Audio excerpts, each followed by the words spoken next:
பாஜகவின் தமிழ்நாடு மாநில தலைவர் அண்ணாமலை அண்ணனுக்கு ஒரு இளைஞனின் கடிதம். அண்ணா, நல்லா இருக்கீங்களா? நீங்க நல்லா தான் இருப்பீங்க, நல்லா இருக்கணும்ல. என் பேரு மதன்னா, எனக்கு இப்போ 20 வயசுங்கண்ணா. இங்குதான் சரவணம்பட்டி தான் என் ஊரு. சூலூர்ல அப்பா மெக்கானிக்கல் டூல்ஸ் பண்ற கடை வச்சிருக்காரு. அம்மா சின்னதா மிஷின் போட்டு தறி ஓட்டுறாங்க. முதல் தடவையா ஓட்டு போட போறாங்க. இன்னும் நல்ல ஞாபகம் இருக்குங்க. ஒரு 10 வருஷத்துக்கு முன்னாடி இதே கோயம்புத்தூர்ல என் ஃப்ரெண்டு வீட்டுல நான் விளையாடிட்டு இருந்தேன். அப்போ காவி துண்டு போட்டுக்கிட்டு 4 அண்ணனுங்க வந்து, மோடிஜி பிரதமர் ஆகிட்டாரு தம்பி, ஓ எதிர்காலம் ஜாம் ஜாம்னு இருக்குன்னாங்க. லட்டு எடுத்துக்காங்கன்னு கொடுத்தாங்க. சின்ன பசங்களை கூட மரியாதையா பேசி பார்க்கவே ரொம்ப தன்மையா இருந்துச்சு. நான் பார்த்த அரசியல் நிகழ்வு இதுதாங்க.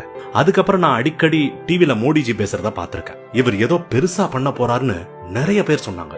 நானும் கொடிசியா கிரவுண்ட்ல வச்சிருந்த ராட்சச ரோலர் கோஸ்டர் மாதிரி பிரம்மாண்டமான ஒருத்தராதான் மோடியை பார்த்தேன். அதுக்கப்புறம் அப்பப்போ செய்திகள்ல அவரை பார்ப்போம். மோடி மோடின்னு பேசின பலருமே அதுக்கப்புறம் அவரை பத்தி பேசுறதையும் குறைச்சாங்க. அப்பதான் ஒரு நாள் அப்பாவும் அம்மாவும் வீட்டுல 500-1000 ரூபாய் எங்கேயாவது இருக்கான்னு தேடுனாங்க. அதெல்லாம் பேங்க்ல கொடுத்து மாத்தணும்னு தவிச்சு ஓடுனாங்க. பேங்க் வரிசையில அம்மா என்னையும் கூட்டிட்டு போய் நிப்பாட்டினாங்க. வெயில்ல மக்கள் படாத பாடுபட்டாங்க. ஏடிஎம் வாசல், பேங்க் வாசல்னு எல்லா இடத்துலயும் மக்கள் கூட்டம் கூட்டமா நின்னுட்டு இருந்தாங்க. பார்க்கவே ரொம்ப கஷ்டமா இருந்துச்சு.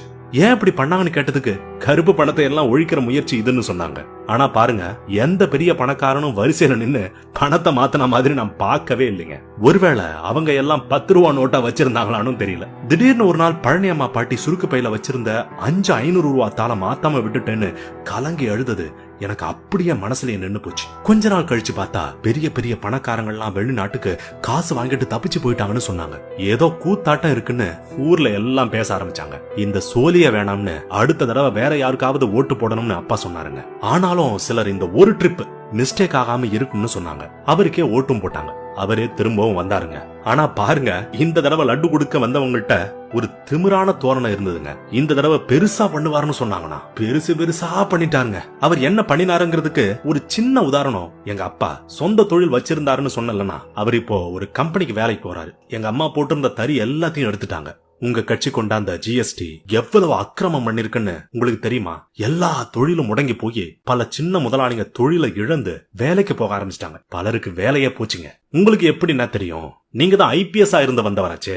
நீங்க அரசியலுக்கு வந்தப்பவும் இதே மாதிரி தான் சொன்னாங்க. சிங்கம் சூர்யா, சாமி விக்ரம், இப்படி எல்லாம் பல விதமா சொன்னாங்க. ஆனா நீங்க கடைசியில மருதமலை வடிவேலுங்கிற உண்மை நீங்க மைக் பிடிச்ச பேச ஆரம்பிச்ச அன்னைக்கே பூரா பேருக்கு தெரிஞ்சு போச்சுங்க. எதையாவது ஒழுங்கா பேசிருக்கீங்களா?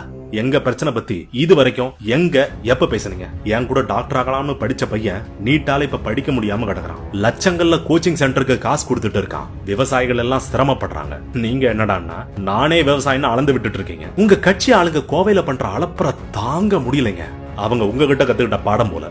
இந்த வாட்டி நானே ஓட்டு போட வந்துட்டேன். நிறைய புரிஞ்சு போச்சு. கொடிசியா கிரவுண்ட்ல இருந்த ரோலர் கோஸ்டர் இல்ல, அங்க வேஷம் போடுற ஜோக்கர் தான் மோடின்னு எல்லாரும் கண்டுபிடிச்சிட்டாங்க. சிரிப்பு போலீஸ் ஆட்டம். நீங்க வேற கோவைக்கே வந்து நிக்கிறீங்க பாத்தீங்களா? எவ்வளவு எகத்தாலும் உங்களுக்கு.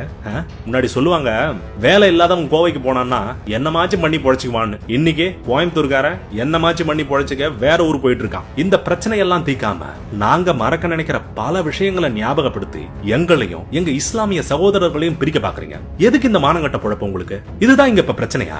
ஊர்ல சிகரெட்டு, பீடி குடிக்கிறது, தண்ணி போடுறது எப்படி ஆகாத பழக்கமோ அது மாதிரி ஆகி போச்சு பிஜேபிக்கு ஓட்டு போடுறதும். அதனால ஓட்டு கேட்கலாம் வந்துடாதீங்க.